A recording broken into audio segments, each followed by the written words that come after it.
Hello बच्चों, आज हम लोग पढ़ने वाले हैं बिंदुसार के बारे में। बिंदुसार चंद्रगुप्त मौर्य के उत्तराधिकारी हुए। चलिए जान लेते हैं बिंदुसार का जो है जन्म कब हुआ था। तो 340 ईसा पूर्व में हुआ था। 340 ईसा पूर्व में बिंदुसार का जन्म हुआ था। तो बिंदुसार के पिता के क्या नाम था? तो बिंदुसार के पिता का नाम था चंद्रगुप्त मौर्य। क्या नाम था? चंद्रगुप्त मौर्य। तो अब इनके माता का क्या नाम था? तो बिंदुसार के माता का नाम था दुर्धरा। क्या नाम था? दुर्धरा। क्या नाम था? दुर्धरा।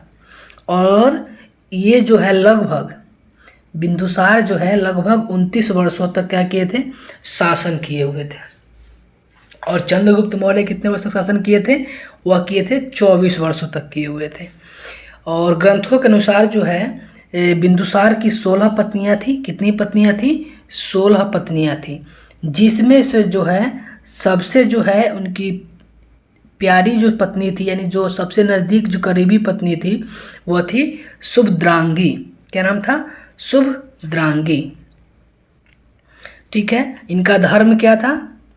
तो इन्होंने आजीवक धर्म को अपनाया था। किसको अपनाया था? आजीवक धर्म को अपनाया था। और इनका जो शासन काल था वो कैसा था? देख लीजिए शासनकाल। यह जो है कब से कब तक रहा? 298 से लेकर 269 ईसा पूर्व तक इनका शासनकाल रहा। चलिए बिंदुसार के बारे में कुछ और अन्य बात जान लेते हैं हम लोग। जैसा कि देख रहे हैं बिंदुसार का अन्य नाम, ग्रंथों के आधार पर, शिलालेख के आधार पर बिंदुसार के नाम कौन कौन से थे। तो हम देख लेते हैं यहाँ पर कि वायु पुराण में जो है क्या था? वायु पुराण में जो बिंदुसार का नाम है वो है भद्रसार। क्या नाम था? भद्रसार। और जैन ग्रंथ में जो है बिंदुसार का जो नाम है वह नाम बताया गया हुआ है क्या चीज़? सिंहसेन। क्या नाम बताया गया है? सिंहसेन। सिंहसेन जो है जैन ग्रंथ में बिंदुसार का नाम है। और अगला है यूनानी ग्रंथ। यूनानी ग्रंथ में जो है बिंदुसार का नाम बताया गया अमित्रोकेटस। क्या नाम बताया गया है? अमित्रोकेटस। क्या नाम बताया गया हुआ है? अमित्रोकेटस। आई थिंक क्लियर होगा ये सब। ये बेसिक बात है, चूँकि जानना ही बहुत ज़रूरी है। ठीक है। चलिए नेक्स्ट है कि अमित्र घात का अर्थ आखिर क्या होता है? अमित्र घात का अर्थ क्या होता है? तो अमित्र घात का अर्थ होता है शत्रु विनाशक। क्या होता है? शत्रु विनाशक। क्या होता है अर्थ? शत्रु विनाशक। और देखिए नाम बहुत अच्छा है, एंटियोकस। ये यूनान का व्यक्ति था, सीरिया भी के आसपास का क्षेत्र पड़ता है। तो एंटियोकस जो था वह अपना राजदूत डाइमेकस, याद रखिएगा बहुत इंपॉर्टेंट पॉइंट है, डाइमेकस को बिंदुसार के राज दरबार में भेजा था। जिस प्रकार से चंद्रगुप्त मौर्य के राज दरबार में मेगास्थनीज को भेजा था, कौन भेजा था? Seleucus Nicator. उसी प्रकार से एंटियोकस जो है राजदूत भेजा था डाइमेकस को, कहाँ बनाकर? बिंदुसार के राज दरबार में। उम्मीद है ये क्लियर हो गया होगा। अगला हम लोग देखते हैं कि डाइमेकस मेगास्थनीज का, देखिए यहाँ पर क्लियर हो गया। डाइमेकस जो था मेगास्थनीज का उत्तराधिकारी माना जाता है, यानी ग्रंथों के आधार पर। इसकी पूरा पुख्ता सबूत नहीं मिला है, लेकिन ग्रंथों के आधार पर इतिहासकार बताते हैं क्या कि यह जो है उत्तराधिकारी मेगास्थनीज का माना जाता है। चलिए नेक्स्ट है कि बिंदुसार जो था, बिंदुसार के शासनकाल में तक्षशिला में 2 बार विद्रोह हुआ था। कितने बार हुआ था? तो 2 बार विद्रोह हुआ था। कहाँ पर? तक्षशिला में। देखिए तक्षशिला आखिर है कहाँ पर, उसके बारे में थोड़ा सा हम बता देते हैं। देखिए तक्षशिला, देखिए यही है तक्षशिला हमारा, समझ में आ रहा है? तक्षशिला ये पहले जो है भारत का ये नक्शा है, पहले वाले भारत का। जो अखंड भारत की हम लोग बात करते हैं वो हमारे पहले वाले, यानी अफगानिस्तान का जो क्षेत्र था और ये जो पाकिस्तान का क्षेत्र वर्तमान में जो है, पहले क्या था? ये सब पहले सब भारत का ही हिस्सा था। ठीक है। यहाँ से क्लियर हो गया कि तक्षशिला कहाँ पर है। और तक्षशिला विश्वविद्यालय, ध्यान रखिएगा, सबसे प्राचीनतम विश्वविद्यालय। यहाँ पर अब देश विदेशों के लोग जो है क्या करते थे, ज्ञान प्राप्त करने के लिए यहाँ पर आते थे। तो यहाँ पर जब ये बात क्लियर हो रहा है, तो बिंदुसार के शासनकाल में कितने बार विद्रोह हुए थे, तो बिंदुसार के शासनकाल में 2 बार विद्रोह हुए थे। तो विद्रोह के दबाने के लिए बिंदुसार जो है अपने पुत्र सुसीम को और अशोक को क्या किए थे, भेजे थे। लेकिन सुसीम जो थे विद्रोह को दबाने में क्या रहे, असफल रहे, वह जो है इसको दबा नहीं पाए। और अशोक जो थे वो क्या किए थे, विद्रोह को दबाने में क्या हुए, सफल हुए। उन्होंने क्या किया, विद्रोह को दबा दिया। और यहीं से उनकी शुरुआत क्या हो जाती है, उनकी शुरुआत जो है लोगों के बीच क्या होती है, पहुंचने की, और लोगों के बीच में जो है पॉपुलैरिटी जो होती है मिल जाती है। यहाँ से उनकी शुरुआत हो जाती है आगे की रणनीति के तौर पर। उम्मीद है यह शब्द आपको क्लियर हो गया होगा। चलिए हम नेक्स्ट बढ़ते हैं। देखिए सुसीम जो था वह बिंदुसार का बड़ा बेटा था, उसके बाद अशोक था। लेकिन फिर भी अशोक क्या किया, शासन किया। अशोक जो है फिर भी शासन किया। कभी कभी क्या होता है कि हम लोग जिसे कि जानते हैं इतिहास के बारे में, इतिहास में क्या होता है कि जो राजा का पहला बेटा होता है, वह जो प्रथम या बड़ा पुत्र होता है, वह शासक होता है। लेकिन यहाँ पर थोड़ा सा बदल गया। लेकिन कहा जाता है कि अशोक जो है अपने भाइयों को जो है 99 भाइयों के मार के जो है राजा बना था। लेकिन ऐसा कहना को मिलता है, लेकिन कहीं भी पुख्ता इसका सबूत नहीं मिलता है। चलिए नेक्स्ट हम लोग बढ़ते हैं। बिंदुसार के बारे में थोड़ा और तथ्य जान लेते हैं। बिंदुसार के राज्य का संचालक कौन करते थे, चाणक्य। कौन करते थे, चाणक्य जो थे बिंदुसार के राज्य का संचालन करते थे। यानी उनके चंद्रगुप्त मौर्य के मरने के बाद भी यह जिंदा थे।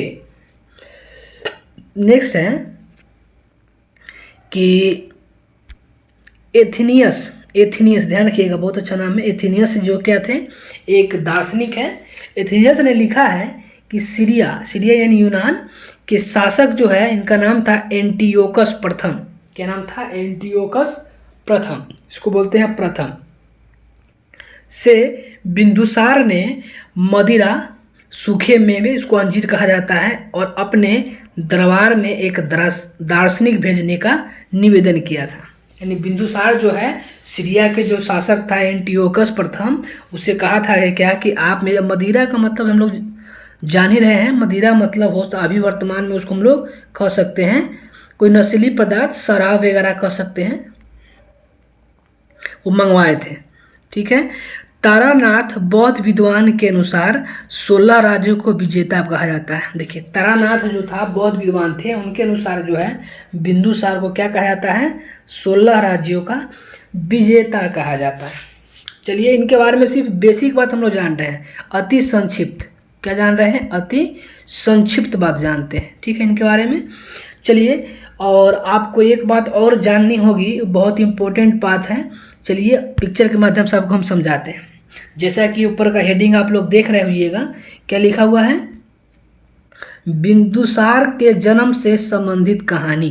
देखिए कहानी मैं सिर्फ आपको सुनाऊंगा, समझाऊंगा, और इसमें मैं लिखित नहीं दूंगा। ये कहानी को आप लोग ध्यान से सुनिएगा। ये कहानी आखिर है क्या, मैं शॉर्ट में आपको समझाने के कोशिश कर रहा हूँ। ठीक है। देखिए चाणक्य जो है चंद्रगुप्त मौर्य के गुरु थे, राजनीतिक गुरु थे और सलाहकार के रूप में भी थे। देखिए जैन साहित्य के अनुसार चाणक्य चंद्रगुप्त मौर्य को खाने में जहर की कुछ बूंदें मिलाकर देते थे। ठीक है।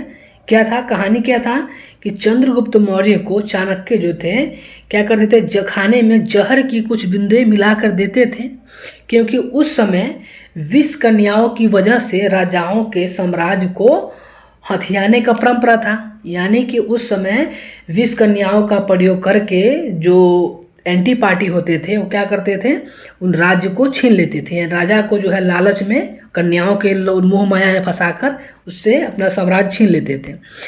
चंद्रगुप्त को जहर सहने के लायक बनाने के लिए चाणक्य ने ऐसा किया था, ताकि वो उसको किसी विष कन्याओं के द्वारा मारा जा न सके। चंद्रगुप्त इस राज्य से अनजान थे, यानी चंद्रगुप्त को इसकी जानकारी नहीं थी। और एक दिन चंद्रगुप्त ने अपनी पत्नी के नाम बताए थे दुर्धरा को भी अपना खाना खाने को दे दिया। उस समय दुर्धरा जो थी वो क्या थी, गर्भवती थी। यह जानकारी तो किसको नहीं था, जहर के बारे में जानकारी जो है चंद्रगुप्त मौर्य को तो नहीं था। दुर्धरा उस जहर को नहीं मतलब सह सकी मतलब उस जहर को बर्दाश्त नहीं कर सकी, और नतीजा यह हुआ कि कुछ मिनटों के अंदर उसकी मौत हो गई। किसकी मौत हो गई? दुर्धरा की मौत हो गई। उसी दौरान चाणक्य दुर्धरा का पेट चीरा ताकि गर्भ में मौजूद बच्चा को बचाया जा सके। जब चाणक्य बच्चे को गर्भ से बाहर निकाले तब तक जहर की जो कुछ बूंद थी बच्चे के सिर तक पहुंच चुकी थी।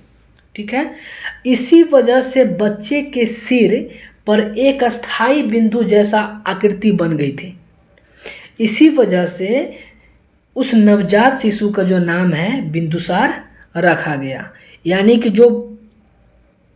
जो सर्जरी का जो काम था वो चंद्रगुप्त मौर्य के शासनकाल में किसके द्वारा? चाणक्य के द्वारा किया गया। उस प्रोसेस को समझाने के लिए देखिए, जैसे कि ये हमारा एक फ़ोटो दिखाया, जिसे दिखाई दे रहा होगा यहाँ पर, ये जो है ये टमी है यानी पेट है जिसमें बच्चे हैं। और इस बच्चे को देखिए, इसका शेप इस टाइप का होता है।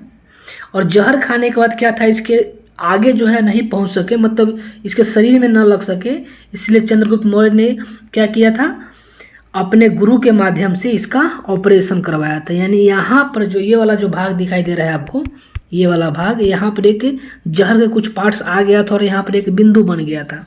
और उस समय सर्जरी के माध्यम से, उस समय सर्जरी की, यानी कि कह सकते हैं प्रथम सर्जरी जो है चंद्रगुप्त मौर्य के शासनकाल में चाणक्य द्वारा किया गया। जो आजकल होता है ना, ऑपरेशन के माध्यम से बच्चे को जो जन्म होता है, वैसा जो है यहाँ पर मैं पिक्चर के माध्यम से आपको समझाने की कोशिश किया।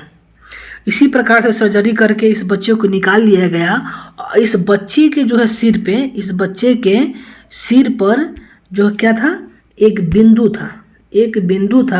इस बिंदु के कारण जो है चाणक्य ने इस बच्चे का नाम क्या रख दिया, इस बच्चे का नाम रख दिया बिंदुसार।